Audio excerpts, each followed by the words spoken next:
L'histoire, ce n'est pas une course de vitesse. C'est une course de fond sans fin. Pour valoriser l'existence de l'homme, il faut nécessairement avoir une conscience historique, et une conscience sociale, et une conscience politique, et une conscience économique, et une conscience culturelle, et une conscience humaine en un mot. Mais la singularité qui a marqué l'accession de mon pays à l'indépendance a été malheureusement exploitée contre le peuple français qui a été induit en erreur. Très urgent, encore une fois de plus du côté de l'Afrique de l'Ouest. Le président de la transition guinéenne, Mamadi Doumbouya, s'est enfin prononcé sur sa position vis-à-vis de l'AES et de la CEDEAO. La réponse n'étonne personne puisque ce dernier semblait avoir déjà pris cette position depuis. Il ne s'agissait rien que des mots pour clarifier la situation. Aujourd'hui, l'unité nationale en Afrique de l'Ouest pose un réel problème. Le président de la transition guinéenne, Mamadi Doumbouya, vient de prendre une décision qui aujourd'hui enflamme le peuple ouest-africain et aussi la communauté internationale en général. Mais, qu'à cela ne tient, nous avons déjà su et nous avons compris cette position.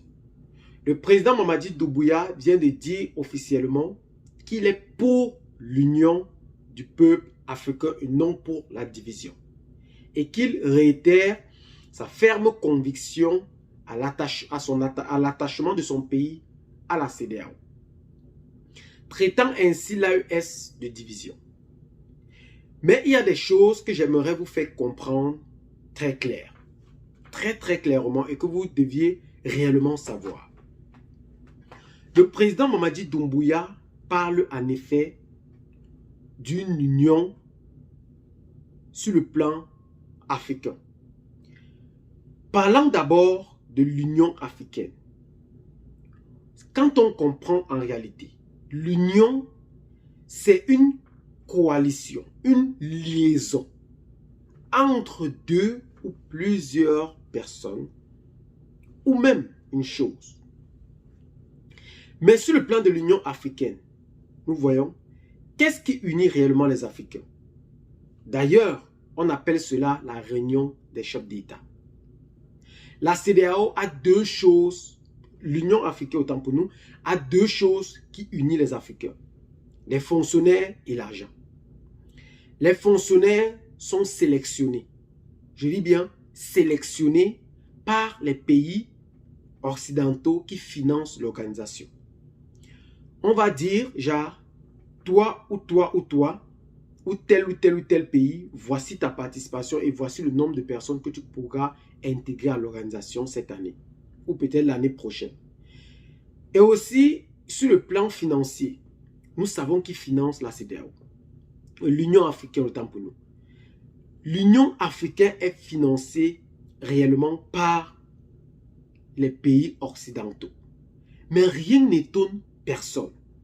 Parce que jusqu'ici, les pays africains ne sont pas encore indépendants réellement. Peut-on réellement parler d'autonomie en Afrique? Oui. Mais peut-on parler de liberté sans autonomie? Le sujet devient un peu ambigu. Est-ce que vous comprenez? Le sujet devient un peu ambigu. Le continent africain aujourd'hui n'est pas libre à travers ses organisations. Si jusqu'au plan, la plus grande organisation africaine aujourd'hui, qui est l'Union africaine, n'est pas réellement autonome, qu'en est-il de la CEDEAO? Qu'en est-il de la CEDEAO? Je vous laisse d'abord suivre cette petite vidéo du docteur Shogel Kokale Maïga pour qu'on en revienne pour mieux vous détailler encore. Est-ce que vous imaginez cette CEDEAO? Les gens ne payent même pas leur cotisation. C'est l'Union européenne qui paye leur cotisation. C'est eux qui complètent leur budget. Vous imaginez dans le siège de la CEDEAO, il y a des militaires, des colonels et des officiers supérieurs européens qui ont des bureaux dans les bureaux de la CEDEAO pour manipuler. Vous avez vu le dernier sommet? C'est une ministre d'un autre pays qui vient. Vous avez vu la photo, elle donne des instructions, le doigt en l'air au président de la commission, comme un élève qu'on a surpris dans les toilettes. On lui fait comme ça, la tête baissée. Président de la commission de la CEDEAO, un ministre, un sous-ministre d'un autre pays. Et c'est ce monsieur qui vient nous menacer. Mais ils ne connaissent pas les Maliens. Le colonel Mamadi Doumbouya vient de donner son attention officielle face à cette organisation que vous avez vous-même écouté, le docteur le Shogai Kokala Maïga, premier ministre du Mali. C'est lui. Ça ne vient pas de moi. Écoutez attentivement ce qui se passe. Est-ce que cette organisation prône réellement l'union? Moi, je pense que non. En revenant donc sur le cas de Mamadi Doumbouya, personne n'a réellement demandé à ces derniers de sortir de la CEDEAO. Personne. Parce que nous n'attendons rien de lui. Nous n'attendons rien de lui parce qu'on connaît déjà pour qui il travaille. Nous connaissons qu'il est là juste pour ses intérêts. Juste pour militer pour ses propres intérêts à la tête de l'État. D'ailleurs, même sa femme, nous connaissons, elle est française. C'est ça en réalité. Et on dit chez nous en Afrique, c'est la femme qui porte le foyer. Et donc pour dire que la mentalité même de son homme est gérée réellement par l'époux. Et on ne peut donner et un proverbe encore dit, la plus belle femme du monde ne peut donner que ce qu'elle a. Et nous savons alors donc dans quel moment ou quelles paroles peuvent gérer actuellement la Guinée. Sékou Touré a laissé une Guinée prospère, une Afrique prospère. Mais aujourd'hui, il sera étonné de voir encore son propre fils plongé dans ce que nous connaissons tous. Ouais.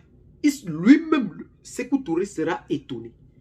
Il sera même scandalisé par cette décision. Personne n'a d'ailleurs demandé qu'il sorte de la CEDEAO. Personne. L'AES aujourd'hui est une organisation que loin de prôner l'unité nationale, prennent la souveraineté, le patriotisme. Et nous le voyons. Aucun pays de la CEDEAO n'a eu l'ambition de lutter contre le terrorisme comme nous voyons aujourd'hui.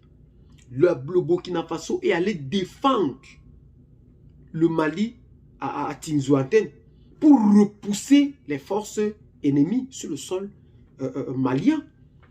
Pour repousser ces forces ennemies sur le sol malien. C'est ce qui est en train de se passer actuellement. C'est très très grave.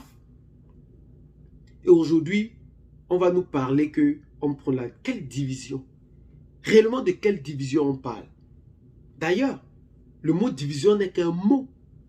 Ce n'est qu'un mot utilisé par une convention sociétale pour déterminer une position bien précise. Ce n'est qu'un mot. Parce qu'actuellement, quand vous voyez, même le cas de la Guinée, nous connaissons comment elle est gérée. Est-ce que réellement, on peut parler de démocratie en Guinée? Bon, la phase de coup d'État est là. Mais même dans cette CEDEAO qui dit tant vouloir prôner l'union pour rejoindre les idées du président sénégalais Bassirou Diomaye Faye qu'il prône l'unité. Mais c'est étonnant. C'est étonnant, c'est même scandaleux de l'entendre. C'est scandaleux de l'entendre. L'AES a tout simplement dit que leur porte aujourd'hui est toujours et restera ouverte pour tout pays qui réellement voudrait manifester l'indépendance réelle et le souverainisme du peuple africain. Les portes restent ouvertes. Et d'ailleurs, on n'a appelé personne. On n'a appelé personne pour venir plaider la cause de qui que ce soit. Ouais. Qu'est-ce qu'on doit comprendre ici? Et ici, qu'est-ce que réellement vous en pensez personnellement face à cette situation? Laissez donc vos commentaires, abonnez-vous à la chaîne si ce n'est pas encore fait. Partagez la vidéo avec les amis si vous l'avez trouvée intéressante et à très bientôt pour de nouvelles vidéos. Ciao, bye bye.